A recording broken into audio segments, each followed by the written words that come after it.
आखाइनिफ्राय पावार गोमाजाना मावनो जेबो खामानि गैया जायोब्ला बायदि आबां-जाबां बखिनाय जायो बुंदों गबिन्द चन्द्र बसुमतारी बिथाङा। उदालगुरि जिल्लानि सिङाव थानाय बेरगाव टंलायाव इउपिपिएल टि सेलनि गाहाय मावखुलिखौ बेखेवनाय जायो आरो बेखौ बेखेवनानै होफैयो बिटिआरनि लेङाइ गाहाय मावफुं सोद्रोमा गबिन्द चन्द्र बसुमतारी बिथाङा। लोगोसे बाहागो लायो बेरगाव जिल्ला इउपिपिएलनि आफादगिरि निर्मल बर', नेहाथारि एन्टनी बसुमतारी आरो टि सेलनि बोसोनगिरिजों लोगोसे बिबानगिरि बिथांमोना। बे हाबाफारियाव बाहागो लानानै बिटिआरनि लेङाइ गाहाय मावफुं सोद्रोमा गबिन्द चन्द्र बसुमतारी बिथाङा बारग' एमएलए रिहन दैमारी बिथांनि सायाव आखाइनिफ्राय गोहो गोमाजाना मावनो जेबो खामानि गैया जायोब्ला बायदि आबां-जाबां बखिनाय जायो होनना खौरांगिरिफोरनि सिगाङाव बुंथियो। जी কৈছো সেইখিনি কাৰ্যক্ষেত্ৰত ৰূপায়ণ কৰিম।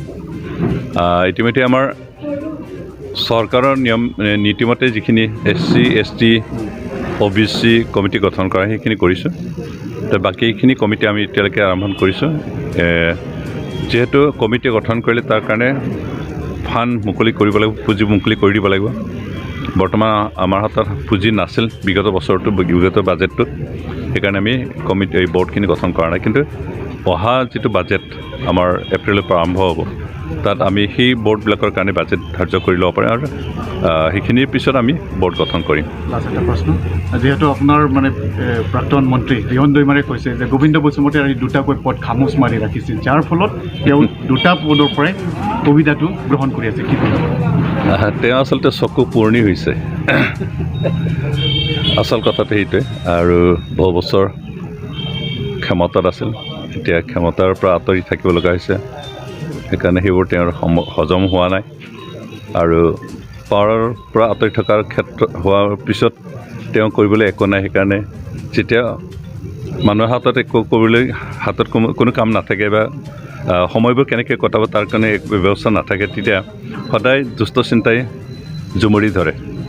সেইকাৰণে কাৰ কি ভুল ধৰিব, কাৰ কি খুদ উলিয়াব, সেইটো চিন্তাতে ব্যস্ত থাকি তেখেতে এইখিনি বক্তব্য দাঙি ধৰিছে। তেখেতে বক্তব্য দিয়ক, মোৰ ক'ব লগা একো নাই। কিন্তু মই খামোচ মাৰি ধৰিম বুলি দুটা পদো ৰখা নাই। ৰাইজে প্ৰথমে বিচাৰিলে মোক MCLA হিচাপে, ৰাইজে মোক ইলেক্টেড কৰিলে, নিৰ্বাচিত কৰিলে। তাৰপিছত আকৌ ৰাইজে বিচাৰিছে MLA হিচাপে, MLA নিৰ্বাচিত কৰিছে। কিন্তু এই দুটাও পৰ্যায় মই ধৰি ৰাখিব খোজা নাই। সেই কথাখিনি মই ক'ব বিচাৰিছোঁ যে আমাৰ এতিয়ালৈকে ঊৰ্ধ্বতন মহলৰ পৰা, আমাৰ পাৰ্টীৰ হাইকমাণ্ডৰ পৰা একো নিৰ্দেশ অহা নাই।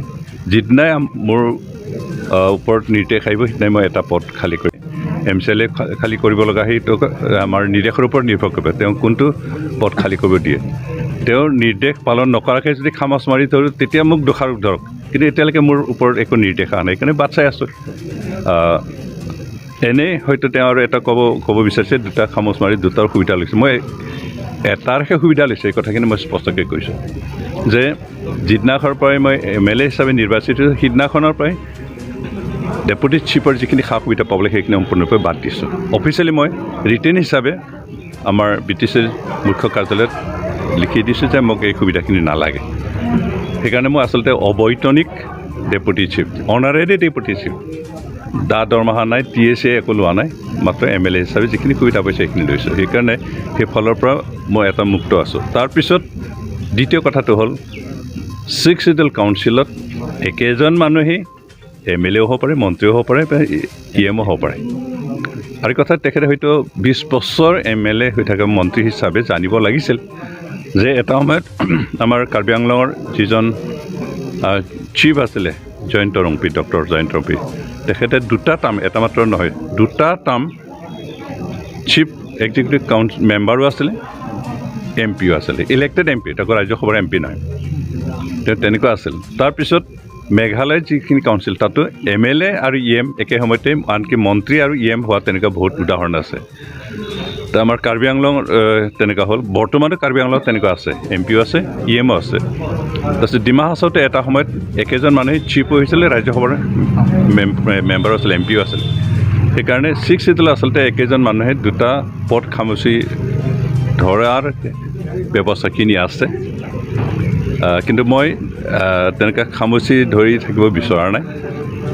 আমাৰ ওপৰ মহলৰ পৰা যিখিনি নিৰ্দেশ আহে সেইমতে পালন কৰিম। আৰু দুটা পদত আছে যদি মই নগৰ UPPৰ এটা শাখা দল টি চেল চাহ কোক তাৰমানে চাহ জনগোষ্ঠীৰ কাৰণে কাম কৰা এটা কোক হিচাপে আমাৰ আছে ইয়াৰে কেন্দ্ৰ কাৰ্যালয় ইয়াত উন্মোচন কৰা হ'ল যোৱা নিৰ্বাচনত আমাৰ টি কোষৰ কৰ্মীসকলে যথেষ্ট কাম কৰিছে কষ্ট কৰিছে বিশেষকৈ চাহ বাগানখনত কাম কৰা যিবিলাক আমাৰ বনুৱা আছে তেওঁলোকৰ আৰ্থ সামাজিক আমাৰ গাঁও অঞ্চলত বসবাস কৰাতকৈ অধিক শোচনীয় আৰু তেওঁবিলাকক আমি কেনেকৈ তেনেকুৱা পৰিস্থিতিৰ পৰা অলপ আগুৱাই আনিব পাৰোঁ সেই কথাটো চিন্তা কৰি চাহ জনগোষ্ঠীৰ মাজত কাম কৰিবৰ কাৰণে চাহ কোক বুলি এটা সুকীয়া আমি শাখা খুলিছোঁ আৰু ইয়াৰ জৰিয়তে আমি চাহ জনগোষ্ঠীৰ মাজত কাম কৰিবৰ কাৰণে আৰম্ভ কৰিছোঁ ইতিমধ্যে যোৱা বিগত নিৰ্বাচনৰ সময়ত কৰিছিল কিন্তু তেতিয়া আমাৰ টি কোকটো চালকীয়া অৱস্থাত আছিল কৰ্মী খুব কম আছিল আৰু সেইকাৰণে আমি যিখিনি কাম কৰিব লাগিছিল সেইখিনি পৰা নাই তথাপি আমি আশা কৰা মতে ভোট পাইছোঁ আৰু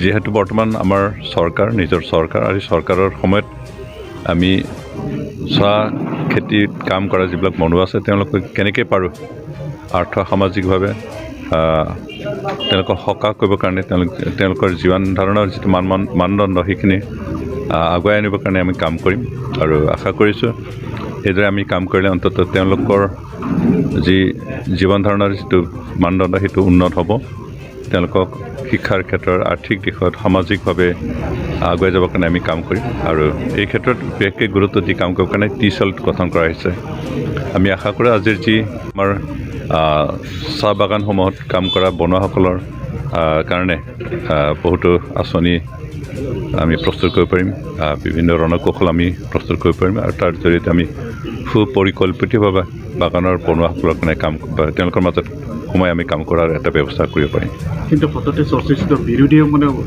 সদনত হ'লেও মানে বাহিৰে ভিতৰে তেওঁলোকে সততে চৰ্চা কৰিছে যে আজি মানে UPPL আৰু BJPৰ যি চৰকাৰ সেই চৰকাৰে কিন্তু আজিলৈকে 2 বছৰ পাৰ হৈ গ'ল কিন্তু উন্নয়নৰ কাম কৰিবলৈ সক্ষম হোৱা নাই কি ক'ব নাই সাপে সদায় লোকৰ সাপৰ ঠেং টেকিবলৈ বিচাৰে তেওঁলোক নিষ্কৰ্ম আছিল অকৰ্মণ্য আছিল তেওঁলোকৰ চৰকাৰ জনসাধাৰণৰ কাৰণে কাম নকৰি কেৱল নিজৰ ব্যক্তিগত স্বাৰ্থৰ কাৰণে কাম কৰিছিল আৰু সেইকাৰণে তেওঁলোকে আমি যিবোৰ কাম কৰিছোঁ গাঁও অঞ্চলৰ উন্নয়নৰ কাৰণে আপোনালোকে গাঁৱত যাওক সোমাওক ক'ত কি কাম হোৱা নাই হৈছে বুলি নকয় ক'ত কাম কি কাম হোৱা নাই সেইটো আপোনালোকে খতিয়ান দাঙি ধৰক তেতিয়াই তেওঁলোকে গম পাব BPF-এ 17টা বছৰে গোটেই অঞ্চলৰ যিখিনি কাম কৰিছে সেইখিনি পৰা নাই আমি তেওঁলোকে 5 বছৰ যিখিনি কাম কৰে তাত আমি এবছৰৰ ভিতৰতে আমি 6 মাহে কাম কৰিব পাৰিছোঁ আৰু 6 মাহতে আমি তেওঁলোকে 5 বছৰ যিখিনি কৰিছে তাৰ সমান কাম কৰিছোঁ আপোনালোকে গাঁৱত সোমালে দেখিব অন্ততঃ প্ৰতিটো অঞ্চলতে প্ৰতিটো ব্লকৰ ভিতৰতে এটা নহয় এটা কাম চলি আছে প্ৰত্যেকটো বিভাগৰে কাম চলি আছে ক'ৰবাত ৰাস্তা নিৰ্মাণ কৰা হৈছে ক'ৰবাত হয়তো স্কুল মেৰামতি কৰা হৈছে স্কুলৰ বাউণ্ডাৰী ৱাল কৰা হৈছে ক'ৰবাত আৰ্ট ফিলিং কৰা হৈছে ক'ৰবাত দলঙৰ কাম কৰা হৈছে ক'ৰবাত হয়তো ডোং কাম কৰা হৈছে ক'ৰবাত হয়তো ইৰিগেশ্যন কেনেলৰ কাম কৰা হৈছে প্ৰতিটো ব্লকৰ ভিতৰতে 3টা 4টাকৈ কাম তেনেকৈ চলি আছে আমি 6 মাহৰ ভিতৰত এইখিনি কৰিছোঁ আৰু অহা আমাৰ 4টা বছৰ আমাৰ হাতত আছে আৰু 4টা বছৰ আমি অন্ততঃ যিখিনি গতিৰে আমি কাম কৰিছোঁ সেই গতিৰে কাম কৰিলে অন্ততঃ অহা 4 বছৰৰ ভিতৰত আমাৰ বিটিআৰ অঞ্চল গোটেই এটা সম্পূৰ্ণ বাতিছে মোৰ ফালৰ পৰা ক'বলগীয়া এইখিনিয়ে তেখেতে কি ভাবক তেখেতৰ সেইটোৱে তেখেতৰ এতিয়া কৰিবলৈ একো নাই সেইকাৰণে যেতিয়া হাতত কাম নাথাকে কৰিবলৈ একো নাথাকে তেতিয়াহ'লে দুষ্ট আত্মাৰ চিন্তাবিলাক মূৰত হেঁচি ধৰে আৰু সেইকাৰণে তেখেতে কাৰ খুঁত উলিয়াব পাৰে কাৰ দুখ উলিয়াব পাৰে সেই কথাখিনি চিন্তা কৰি বক্তব্য দাঙি থৈছে गोजोनथाव खौरां आसामाव थानाय बयनिख्रुइबो साबसिन सोलोंथाइ होग्रा मिरुफोरनि गेजेराव टेक बुस्टाराबो गंसे क'क्राझार जिल्लानि सिङाव थानाय CST फिसारि मावख'नि साखाथियाव थानाय खारगावआव बे टेक बुस्टारा दङ